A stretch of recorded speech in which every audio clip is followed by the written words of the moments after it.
This owl is old. It's okay. It knows it's old.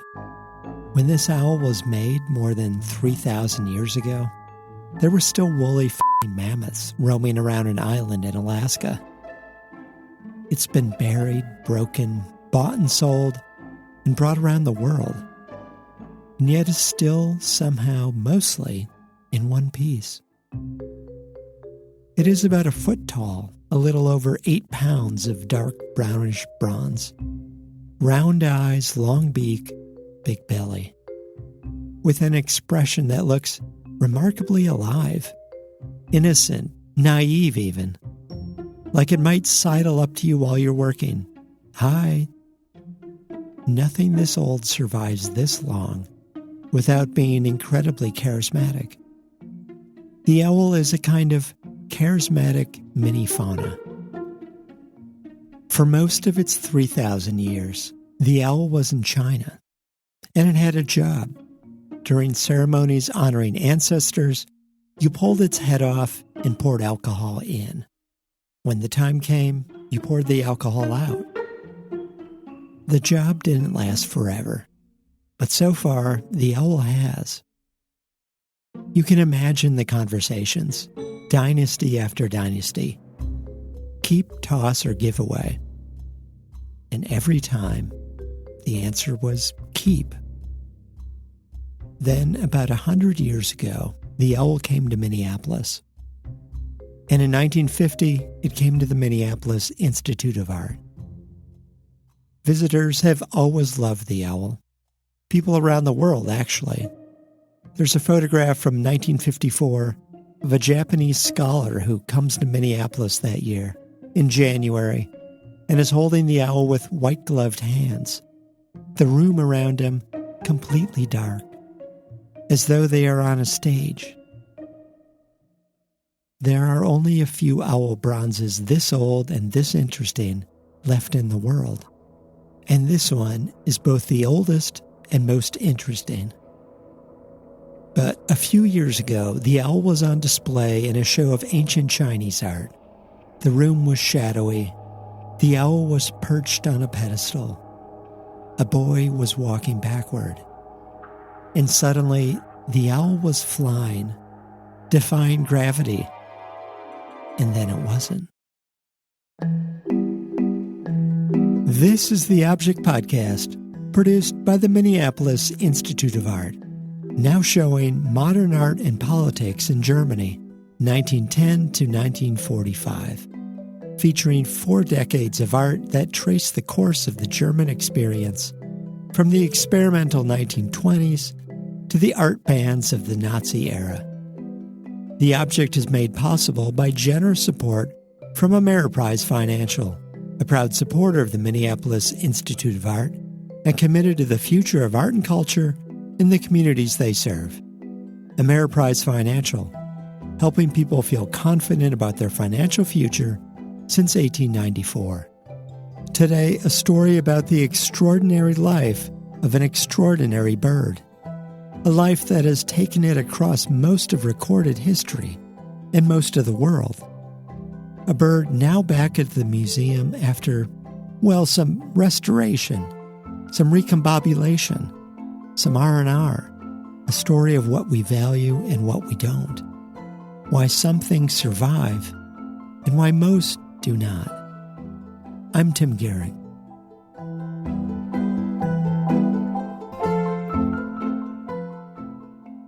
In the beginning, there is a bird. A blackbird, which flies down from the sky and drops an egg in a river, which floats over to a young woman bathing in the river, who sees the egg and out of curiosity eats it. By the time she gets home, she's pregnant. She gives birth to a son named Qi, and she grows up to become the first emperor of the Shang dynasty, the very first dynasty in China, some 3,500 years ago. That part we're pretty sure about. As for the bird, all we know from poetry is that it's black. But it seems quite likely that it could be an owl. The Shang love owls. We know this because they write about owls, not just in poems, but on bones, so-called oracle bones. Do you know about these? A long time ago, many different cultures came up with these all around the same time as a way to predict the future. The Chinese would get a shoulder blade from an ox or the shell of a turtle and then write down a prediction. "It will rain" is a common one, carved on the bone in a kind of hieroglyphics. Then someone takes a red-hot poker from the fire, someone who knows what they're doing, and places it on the bone until the bone cracks. And then they read the cracks, yes or no. They do this a lot, like all day, every day. The scapulamancers, as the shoulder blade shamans were called, or the plastromancers, as the tortoiseshell shamans were called, carving and cracking thousands and thousands of shells and shoulder blades. It's not particularly effective, but I don't have to tell you that, presumably. And no one needed to tell them either. You can write down these oracles however broadly you want, especially if you're the king, so that you're wrong only enough to make it seem like it's working. "There will be no disasters for the next 10 days," is apparently the most common ask. And then, if you're the king, you try very, very hard not to cause any disasters. It's good to be the king, but it's hard to stay the king. Well, after a while, the language of these oracle bones becomes something of a lost secret, as unknown as the future itself. There's a story from 1899 when an imperial bureaucrat gets sick and calls for dragon bones from the local dragon bone dealer. And when the bones arrive, he sees they've been written on. So he tries to track down their source. No one will tell him, naturally, because they're not actually dragon bones. It's not until the 1930s that someone finds the stash. In the ancient royal capital, tens of thousands of these toasted bones, inscribed in a language no one uses anymore. But some of the characters are easy enough to identify, like the ones with round eyes, long beaks, and big bellies, just like our 3,000-year-old owl. The Shang see the owl as, well, wise, the way we often do today, for reasons we no longer remember. The owl, for the Shang, is a messenger between our world and the spirit world, where their ancestors live, which is a handy thing to have in a culture where everything that happens because of the ancestors. In one oracle bone, you can see where the king has a toothache and starts asking around in the spirit world to see which ancestor caused it. It was his uncle, as it turns out. Well, it's not surprising then that the owl lends its form to the ritual wine vessels used in ancestor worship. You want to talk to the ancestors? Use the animal that started it all. Even so, only a small percentage of ritual bronzes are shaped like animals, and among those, the owl is rare. In an old poem that tells of the blackbird founding the dynasty, the tribe moves from capital to capital before eventually settling down. But they never forget the bird. Wherever they roam, the poem says, the sacred bird is the totem of power, by heaven blessed. It's possible the bird story goes both ways, right? That the bird, maybe an owl, was already seen as great and magical before its egg dropped in the river. So, if you want to assert the divineness of your rule after the fact, you could do worse than tying the origin of your dynasty to a divine creature. There are lots of stories like this, right? A people that began with a miracle. There are even other miracle birds, like the Bennu bird of Egypt, a kind of heron who builds a mound out of the original chaos of the world and raises humanity on it. You could do worse than an owl. And yet, it isn't all that long before another dynasty decides the owl is worse. In fact, the worst. Indeed, it's just the second dynasty, the Shu. The Shu are not fond of the Shang, being from the other side of the country and apparently oppressed by the Shang. It doesn't help that the last Shang ruler is hiring women and rehabilitated criminals and is sacrificing fewer humans. How dare he? The Shu are appalled. So, in 1046 BCE, the Shu attack with 45,000 men. And the Shang emperor lights himself on fire, and that's the end of the owl-loving dynasty. The Shu have their own origin story, and it doesn't involve birds of any kind. Rather, a guy named Lord Millet, who literally introduces the grain millet to humanity during a dynasty no one actually believes existed. So, to each their own. But the Shu decide that owls are bad news, bringers of bad fortune. Its call, they say, signals impending death. Young owls, they say, eat their mothers. So for the next 3,000 years in China, almost no one depicts an owl in art. In the rest of the world, owls are no better off. In Central America, the Aztec god of death is accompanied by an owl. In India, owl meat is thought to be used in sorcery. In Europe, owls are thought to be the pets of witches, monsters of the night, such that when Macbeth kills King Duncan in Shakespeare's play, Lady Macbeth says, "It was the owl that shrieked."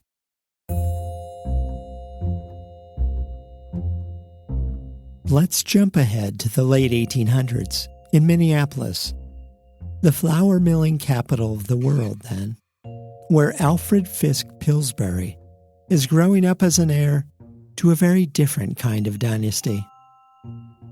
His father, John, co-founded the milling company in 1872 and then served as governor of Minnesota and helped create the University of Minnesota.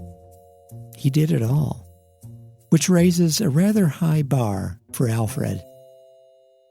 But Alfred has his strengths. He goes to the University of Minnesota and plays on the football team for 8 years, undergraduate right through law school. Why not? Pilly, as friends call him, owned the first high-wheeled bike in town and one of the first 3 cars. And as a freshman, he owns the team's only football. For 2 years, he's both the captain and the quarterback. Why not? In a cartoon, he's shown racing across the field, dragging 5 men behind him, carrying not a football, but a sack of Pillsbury flour. Often in the days of yore, AF helped to tie the score, the caption reads. And then as now, men would suggest he always did Pillsbury's best. Pillsbury's best is what the company calls its flour, with 4 X's under the name, XXXX. Millers use X's to grade flour, and 3 X's is the highest quality. But Pillsbury says its flour goes up to 4, better than the best. Alfred doesn't care much about flour. He works for the family business. He serves on boards and committees and joins 3 country clubs. But what he really cares about is art. He is the president of the Minneapolis Institute of Art for 13 years. In 1919, he sails to Japan, and he can't believe what he's seen. The ancient art and architecture especially, so evocative to a guy from Minnesota. And when he gets back home, he begins collecting. Ancient Asian art, mostly. Porcelain, jade. He assembles what was then considered the second best jade collection in the world. And then, in the last decade of his life, he turns his attention to bronzes.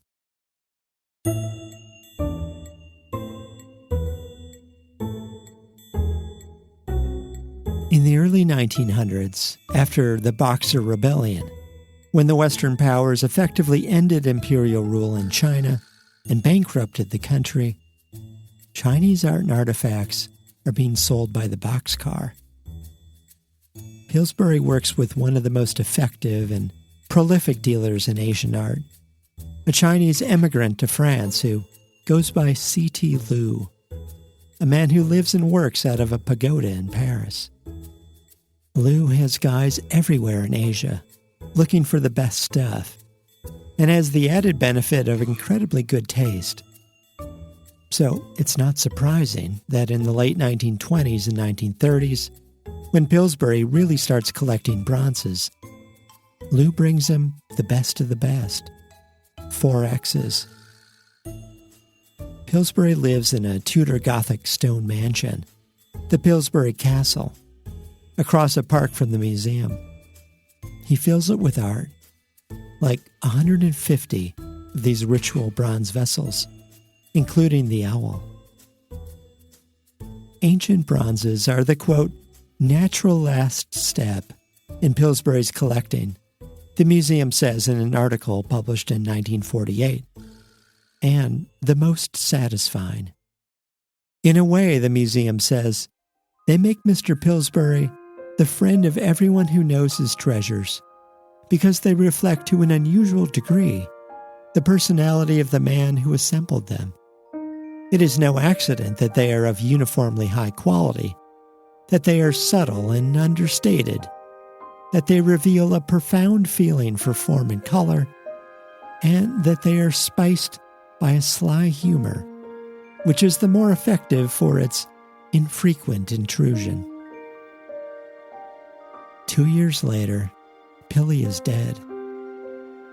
$1 million worth of art is carried across the park to the museum, including the bronzes, one of the great art treasures of the world. In 2023, the Pillsbury bronzes go on display at the museum in an exhibition called Eternal Offerings. The show is designed by Tim Gihring, the art director who won an Oscar for his work on Crouching Tiger, Hidden Dragon, the film from 2000. But the owl is the star. Until it's not. When it lands, after a short flight of some 3 feet, it is not the first time it is broken.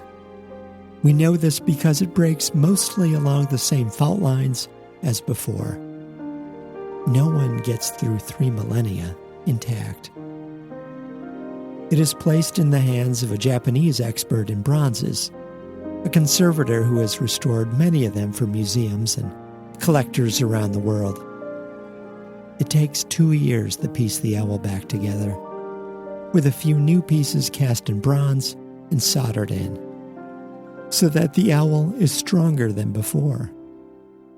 Its metal is analyzed, which could help trace it back to the foundry that produced the owl in the first place, all those centuries ago, when the owl was sacred. There is another owl, a pair actually, in China, found much later in 1976.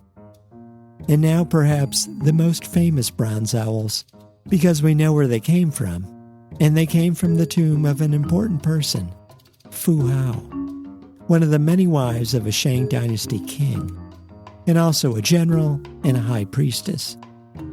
The kind of person who gets 2 owls for eternity. We know this because of oracle bones, and because her name is right there on the owls.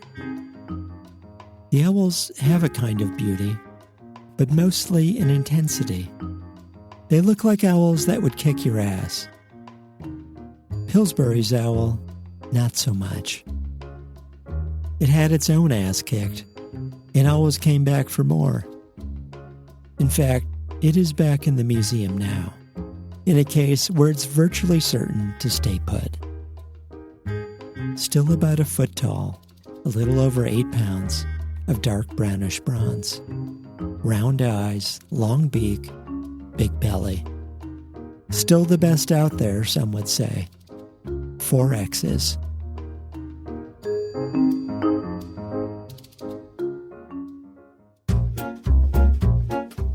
This has been the Object Podcast, made possible with the generous support of Ameriprise Financial. Get tickets now for Modern Art and Politics about the German experience in art during the 1910s, 20s, 30s, and 40s at the tickets page of the Minneapolis Institute of Art website, artsmia.org. I'm Tim Gihring, and thanks very much for listening.